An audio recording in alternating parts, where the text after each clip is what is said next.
कि विभिन्न प्रकार के रासायनिक अभिक्रिया, ठीक ना। हम लोग पिछला क्लास में पढ़ चुके थे कि उष्मा क्षेपी क्या उष्मा शोषी क्या, ठीक ना। हालांकि दोनों एक साथ मर्ज हो जाएगा। कहता है क्या कि विभिन्न प्रकार के रासायनिक अभिक्रिया सबसे पहले आता है संयोजन अभिक्रिया। कौन अभिक्रिया? संयोजन, या तो इसको क्या कहते हैं संश्लेषण अभिक्रिया। संयोजन अभिक्रिया को क्या कहते हैं? संश्लेषण अभिक्रिया, ठीक ना।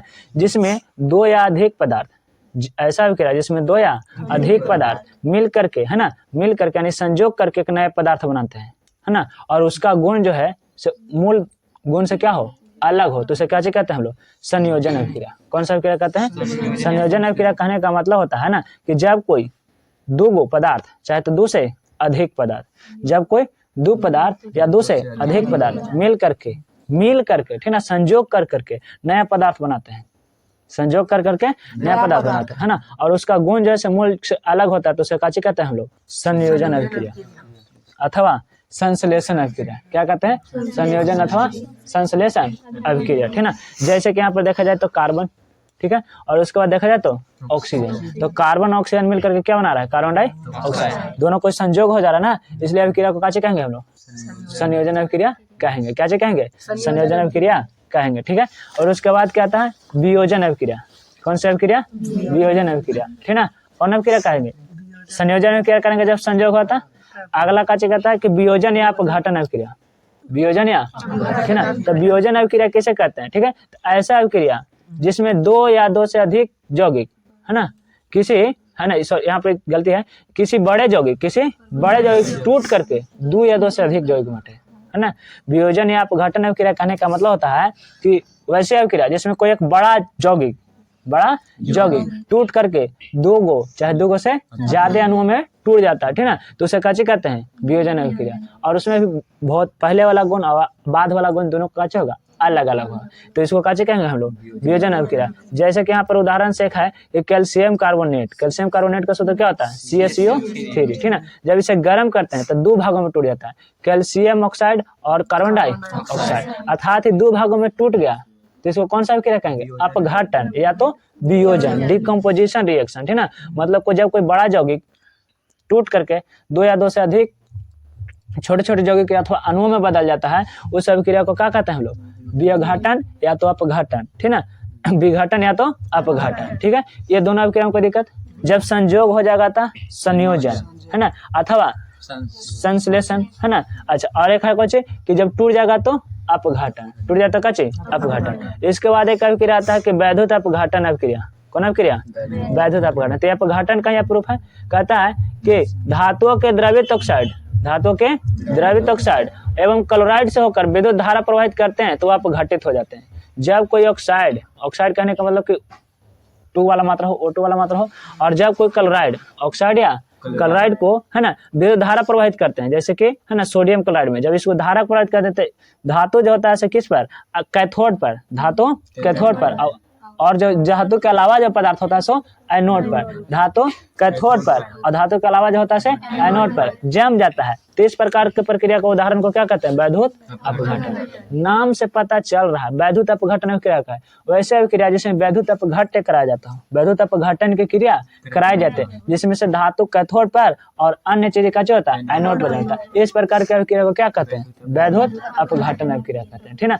जैसे कि NaCl को जब विद्युत धारा दिया जाता है तो कैथोड पर सोडियम और एनोड पर क्लोरीन, ठीक ना। इसके बाद क्या अभिक्रिया आता है? एकल विस्थापन अभिक्रिया। कौन अभिक्रिया? एकल विस्थापन अभिक्रिया किसे कहते हैं? तो वह अभिक्रिया जिसमें किसी भी यौगिक में उपस्थित किसी परमाणु या परमाणु के समूह से दूसरे परमाणु द्वारा विस्थापित कर दिया जाए, मतलब कि एक केवल विस्थापित हो। जब कोई अभिकारक भाग ले रहा है ना, यहाँ पर एक दूसरे में आपस में क्या कर ले? विस्थापित कर ले। इसके जगह पर चल जाओ और उसके जगह पर आ जाइए, ठीक है। जैसे कि लोहा कॉपर सल्फेट से अभिक्रिया कर रहा है, लोहा किससे अभिक्रिया कर रहा है? कॉपर सल्फेट से अभिक्रिया कर रहा है, ठीक ना। तो यहाँ पर लोहा है और यहाँ पर कॉपर है, तो कॉपर के जगह पर लोहा आ जाएगा तो फेरस सल्फेट बन जाएगा, तो एक ही को विस्थापित हो ना। इस तरह से काची कहेंगे हम लोग कि एकल विस्थापन अभिक्रिया। इसे क्या कहेंगे हम लोग? एकल विस्थापन, है ना। जब किसी अभिक्रिया में विस्थापन अभिक्रिया कहने का मतलब काची बदलने वाला, ठीक ना। जब किसी अभिक्रिया में केवल एक अणु, है ना, स्थान अपना बदलते हैं, ठीक है, और यौगिक में रूपांतरण लाते हैं, बदलाव लाते हैं, तो उस तरह की अभिक्रिया को क्या कहते हैं? एकल विस्थापन अभिक्रिया, ठीक है। जैसे कि उदाहरण में याद रहेगा कि लोहा और कॉपर सल्फेट, तो कॉपर सल्फेट में कॉपर के जगह पर कौन आ जाएगा? लोहा। तो किसका उदाहरण हो जाएगा? एकल विस्थापन अभिक्रिया। तो एकल विस्थापन तो एक हुआ, लेकिन इसी के बाद एक नया परिभाषा बनता है कि उभय विस्थापन अथवा द्वय विस्थापन, है ना, उभय विस्थापन अथवा द्वय विस्थापन, है ना। तो उभय विस्थापन किसे कहते हैं? तो जब ऐसा अभिक्रिया जिसमें दो यौगिक अपने आयनों का विनिमय करता हो, दोनों यौगिक, ठीक है, काची करे विनिमय, इसके जगह पर वो चल जाए और उसके जगह पर ये चल जाए, दोनों यौगिक आपस में क्या कर लेते हैं? विनिमय। तो उसे द्वय विस्थापन अथवा उभय विस्थापन कहते हैं, द्वय विस्थापन अथवा उभय विस्थापन कहते हैं, ठीक है। जैसे कि जैसे उदाहरण पर, ठीक है, तो यहाँ पर केवल सूत्र द्वारा दर्शाया गया है क्या? तो देखो हम लोग उदाहरण समझ लेते हैं। यहाँ पर है MgSO4, क्या है? MgSO4, ठीक ना। और उसके साथ साथ इसमें क्या है कि NaCl, क्या है? NaCl। तो यह क्या दोनों भाग ले रहे हैं और इसे नया प्रोडक्ट बनेगा। तो यहाँ पर मैग्नीशियम है, इसके मैग्नीशियम क्लोराइड बना लेगा, और सोडियम है तो सोडियम सल्फेट बना लेगा। तो जब दोनों एक दूसरे के जगह पर विस्थापित हो जाएगा, यानी कि सोडियम है इसके जगह पर कौन आ जाए? मैग्नीशियम, और मैग्नीशियम के जगह पर क्या चल जाएगा? सोडियम। तो दोनों अपना स्थान बदल ना, तो द्वय विस्थापन अभिक्रिया। कौन विस्थापन अभिक्रिया? और जब कोई एक बदलता ना तो काची कहलाता है? एकल विस्थापन अभिक्रिया, ठीक ना। अच्छा, इसके बाद कौन सी अभिक्रिया आता है? तो अवक्षेपण अभिक्रिया। कौन अभिक्रिया? है ना। तो अवक्षेपण अभिक्रिया किसे कहते हैं? तो जिस अभिक्रिया में अवक्षेप बचे, ऐसी अभिक्रिया जिसमें कोई प्रतिफल ठोस के रूप में विलयन से पृथक हो जाता है, वैसे अभिक्रिया जिसमें कोई प्रतिफल जो है ठोस के रूप में क्या हो जाता है? अलग, विलयन से अलग हो जाता है, माने कि अवक्षेप के रूप में जम जाता है। क्या के रूप में जम जाता है? अवक्षेप के रूप में जम जाता है। तो इसे कौन सा अभिक्रिया कहते हैं? अवक्षेपण अभिक्रिया। जैसे कि सिल्वर नाइट्रेट को जब सोडियम क्लोराइड के साथ कराया जाता है, सोडियम क्लोराइड कहने का मतलब कि NaCl, सोडियम क्लोराइड मतलब क्या? NaCl, और सिल्वर नाइट्रेट कहने का मतलब कि AgNO3, ठीक ना। तो यहाँ पर Ag क्लोराइड मतलब कि क्या? Ag क्लोराइड कहने का मतलब सिल्वर क्लोराइड, सिल्वर क्लोराइड जम जाता है किसके विलयन में? सोडियम नाइट्रेट के विलयन, नीचे जम जाता है पेंदी में। जैसे कि गंदा जल, मट्टी घोला हुआ पानी है ना, उसको कुछ देर छोड़ देते हैं तब मट्टी के कण है जो पेंदी में कहा हो जाता है? जम जाता है। तो इस प्रकार के पदार्थ को अवक्षेप कहते हैं। क्या कहते हैं? अवक्षेप, ठीक ना। इस प्रकार के अभिक्रिया को क्या कहेंगे? अवक्षेपण अभिक्रिया। यहाँ तक कोई दिक्कत? आगे कहता है उदासीनीकरण अभिक्रिया। कौन अभिक्रिया? उदासीनीकरण, ठीक ना। तो वह अभिक्रिया जिसमें कोई अम्ल किसी भस्म के साथ अभिक्रिया करता है और लवण बनाता है तथा जल भी देता है, ठीक ना। जब कोई अभिक्रिया में अम्ल और भस्म आपस में अभिक्रिया करते हैं, जिसे क्या बनते हैं? क्षार नहीं बनते, लवण बनते हैं और जल बनते हैं। क्या बनते हैं? लवण और जल। जब अम्ल और भस्म आपस में अभिक्रिया करते हैं जिससे लवण और जल बनता है, तो इस प्रकार के अभिक्रिया को क्या कहते हैं? उदासीनीकरण कहते हैं, अर्थात, है ना, उदासीनीकरण कहते हैं, ठीक ना। अर्थात देखो HCl जो कि एक अम्ल है और सोडियम हाइड्रोक्साइड जो कि एक भस्म है ना। अम्ल और क्षार के विशेष अध्ययन अगला पाठ में पढ़ना हम लोग के, है ना। जिसके साथ हाइड्रोजन आयन रहेगा तो समझ जाइए कि अम्ल है, और जिसके पास हाइड्रोक्साइड आयन है तो समझ जाओगे क्या है? भस्म या क्षार है, ठीक ना। तो यहाँ पर अम्ल और भस्म आपस में अभिक्रिया कर रहे हैं तो सोडियम क्लोराइड बनाया, लवण बनाया, ठीक ना, और जल बनाया, यानी कि कौन सा अभिक्रिया हो गया? उदासीनीकरण, ठीक ना। इन अभिक्रिया में अम्ल और भस्म एक दूसरे के गुणों के क्या कर देते हैं? नष्ट कर देते हैं। क्या कर देते हैं? नष्ट। तो इसको नोट पॉइंट में हम लोग लिख सकते हैं कि क्या कर सकते हैं? एक दूसरे के गुण को खत्म कर देते हैं, ठीक ना। और इसके बाद आता है कि प्रकाश रासायनिक अभिक्रिया। कौन रासायनिक अभिक्रिया?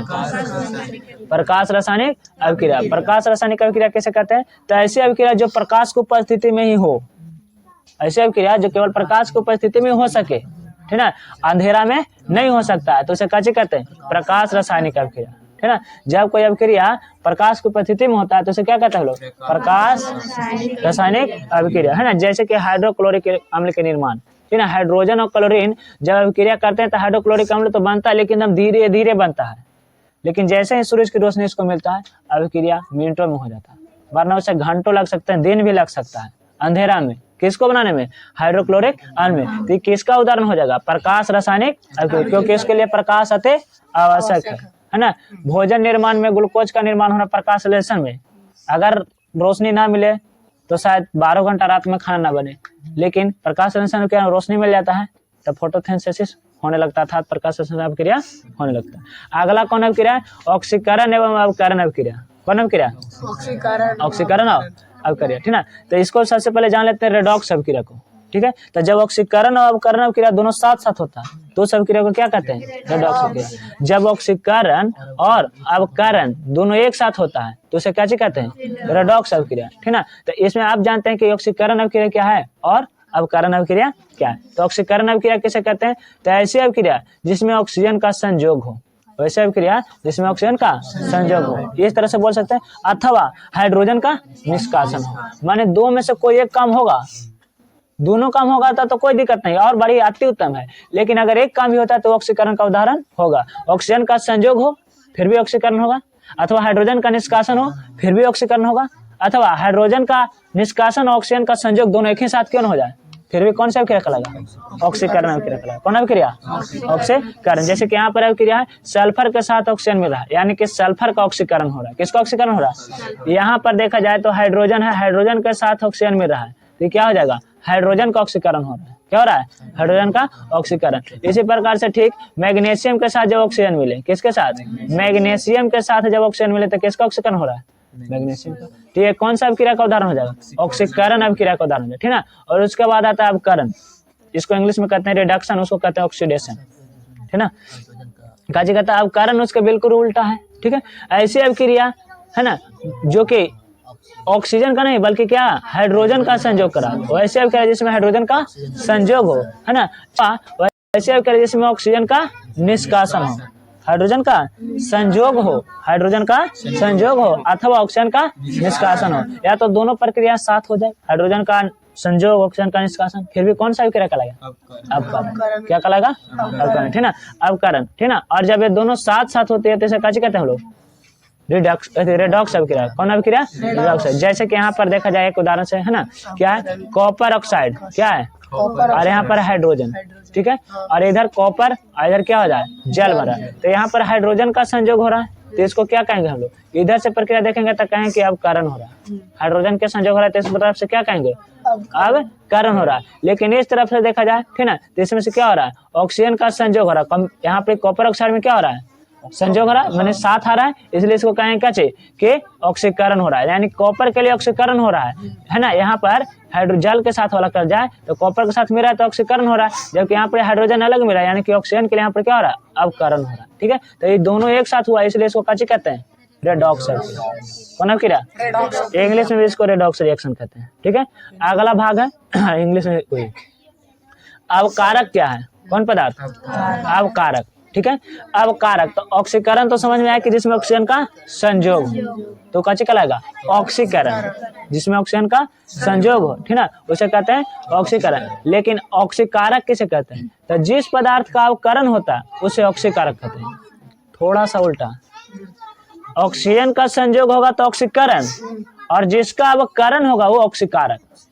जिसका अवकरण होगा ऑक्सीकारक और जिसका ऑक्सीकरण होगा अवकारक।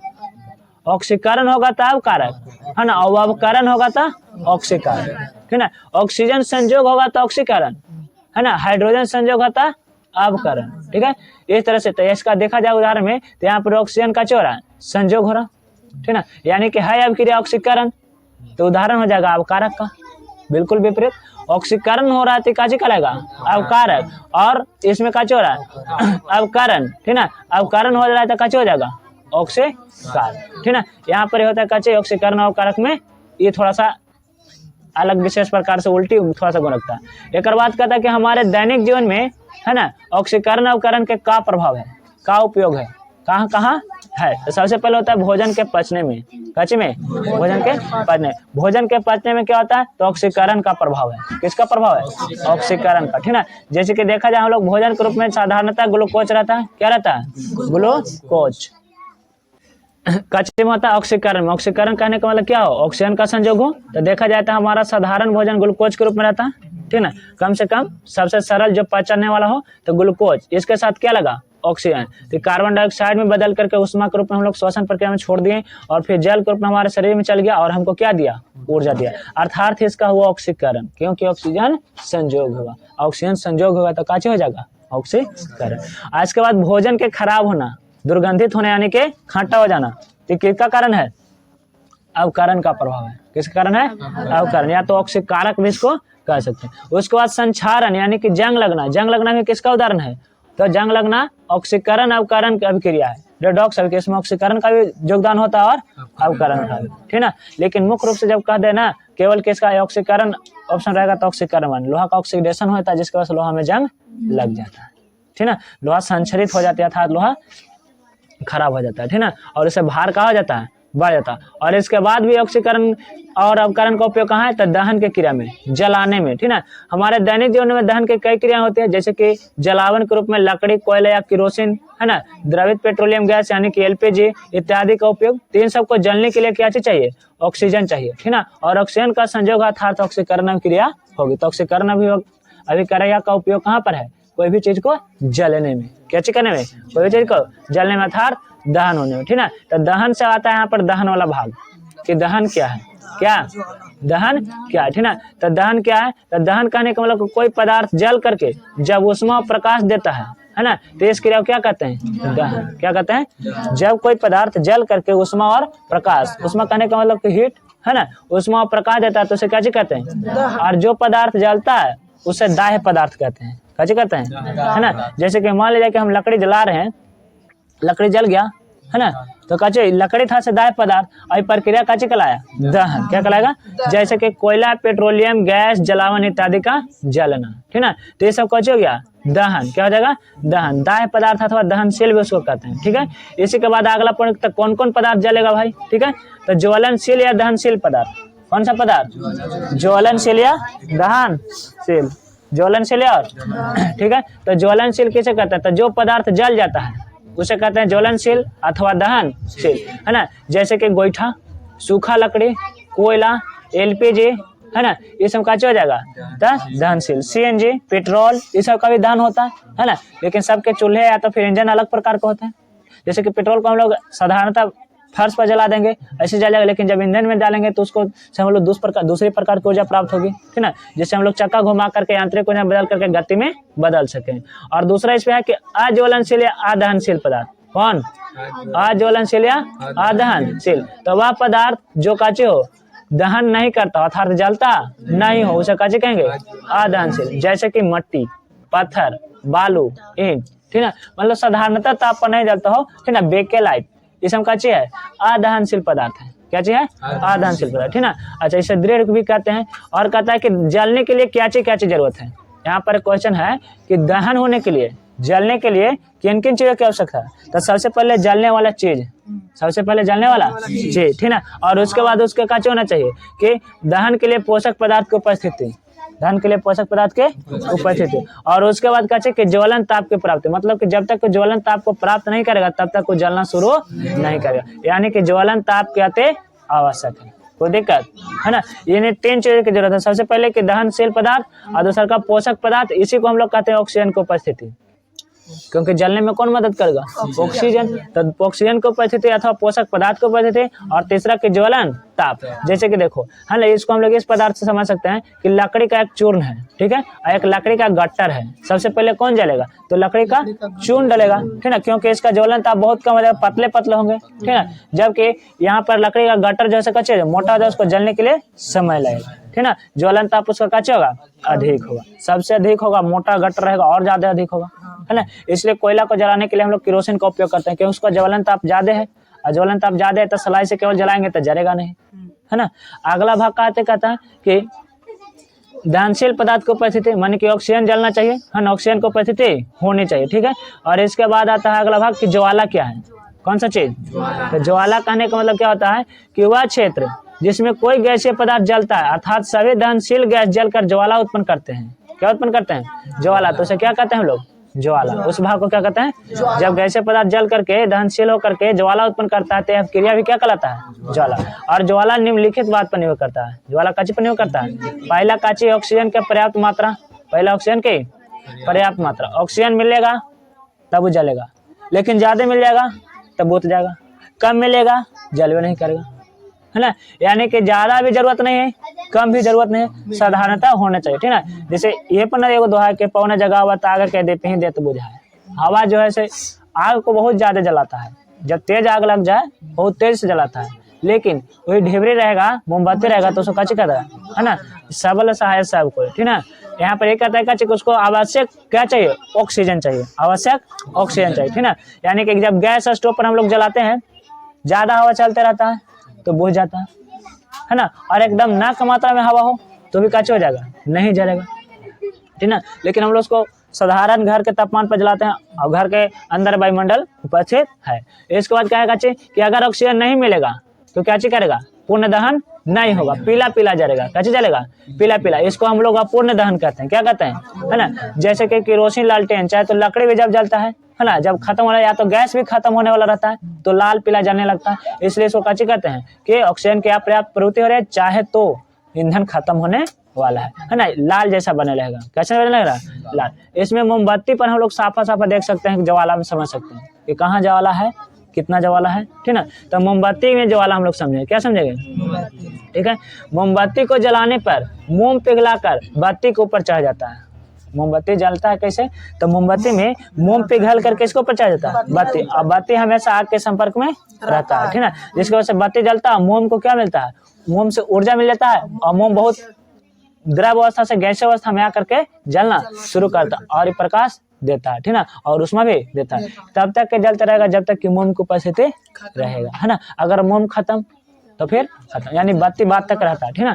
कहता है कि यही वाष्प वायु या ऑक्सीजन से विक्रिया कर करके ज्वाला उत्पन्न करता है, उसे मोमबत्ती का काची कहते हैं, ज्वाला, ठीक ना। जब मोमबत्ती को जलाने पर मोम पिघल कर बत्ती पर चढ़ जाता है और वो काचों लगता है, भाप या वायु से विक्रिया कर करके ज्वाला उत्पन्न करता है, जिसे हम लोग मोमबत्ती का क्या कहते हैं, ज्वाला। मोमबत्ती के ज्वाला के बनावट 3 भाग में होते हैं। कितने भाग में होते हैं, 3 भाग में। पहला कि केंद्रीय मंडल, पहला कौन सा मंडल, केंद्रीय मंडल। पहला कौन सा मंडल, केंद्रीय मंडल। दूसरा का प्रकाशमान मंडल और तीसरा का प्रकाशहीन।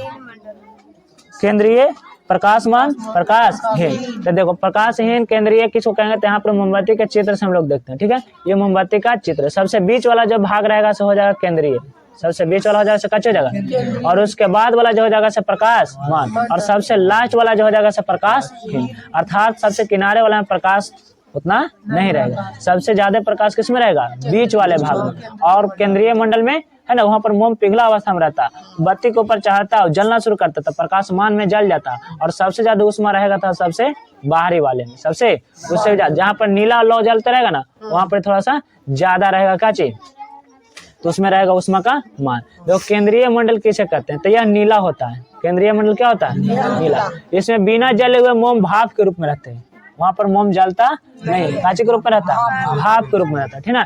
और यह बत्ती को घेरे रहता है, बत्ती को क्या कर रहता है ना। और इसमें दहन की क्रिया नहीं होते क्योंकि भाप ऑक्सीजन वहां तक के नहीं जा पाता। अर्थात भाप के प्रकाश कहाँ पर मिलता है, तो प्रकाशमान मंडल मिलता है। भाप की उपस्थिति कहाँ पर होती है, प्रकाशमान, है ना। तो प्रकाशमान मंडल आता है। प्रकाशमान मंडल में क्या कहता है कि यह ज्वाला का सबसे बड़ा भाग है। सबसे बड़ा भाग कौन है, ज्वाला का सबसे बड़ा भाग है प्रकाशमान मंडल। कौन मंडल, प्रकाशमान, ठीक है। इसमें पीला प्रकाश निकलता है। कैसा प्रकाश निकलता है, इसलिए इसको मृदुल भी कहते हैं। क्या कहते हैं, मृदुल। और एक होता है प्रकाशहीन मंडल जो कि सबसे बाहर वाला भाग है। यह ज्वाला का सबसे गर्म भाग होता है। सबसे गर्म भाग कौन होता है, प्रकाशहीन मंडल। कौन मंडल, प्रकाशहीन। अब हम लोग आ गए पार्ट के सबसे लास्ट टॉपिक पर, है ना, जिसका नाम है एलपीजी, ठीक है। एलपीजी क्या है, तो यह एक प्रकार का ईंधन है, ठीक है, जो काची से बनता है, ब्यूटेन, जिसका सूत्र होता है C4H10, ठीक है। इसको हम लोग कार्बन तथा इसके जैविक पार्ट में थोड़ा सा ज्यादा अध्ययन करेंगे।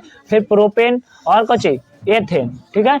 आइसोब्यूटेन इसमें होता है, आइसोब्यूटेन प्रोपेन और एथेन का मिश्रण है। पेट्रोलियम गैस जो है ना, एलपीजी का है, मिश्रण है। गैस अकेले गैस नहीं है, गैसों का मिश्रण। किसका किसका मिश्रण है, ब्यूटेन, ब्यूटेन में भी आइसोब्यूटेन, प्रोपेन और एथेन, ठीक ना। यह एक उत्तम ईंधन है। कैसा ईंधन है, दाब बढ़ने पर यह द्रवीभूत हो जाते हैं और इसे कच्ची कर सकते हैं, गैस में आसानी से रूपांतरित कर करके और सिलेंडर में भर दिया जाता है। इसमें कच्चे भर दिया जाता है सिलेंडर पर। ये पूरा सिस्टम को कच्चे कहते हैं हम लोग एलपीजी, लिक्विड पेट्रोलियम गैस। क्या कहते हैं, लिक्विड पेट्रोलियम गैस। लेकिन ये ऐसा गैस है कि इसमें खुद कुछ गंध नहीं होता एलपीजी में, अर्थात आइसोब्यूटेन और प्रोपेन और एथेन के कोई गंध नहीं होता है, ठीक है। तो इसे पहचानने के लिए, क्योंकि ईंधन है और खतरनाक हो सकता है, कभी कभी रिसाव भी हो सकता है, इसको पहचानने के लिए कुछ अलग प्रकार से क्या जाता है, पदार्थ मिलाया जाता है, ठीक है। देख कहता है कि इसका उपयोग क्या होता है, खाना बनाने में, क्या में, है ना। सिलेंडर में भर करके एक जगह कम जगह में स्थिर कर लेते हैं। इसका सिलेंडर का रंग लाल होता है, हालांकि लाल रंग तो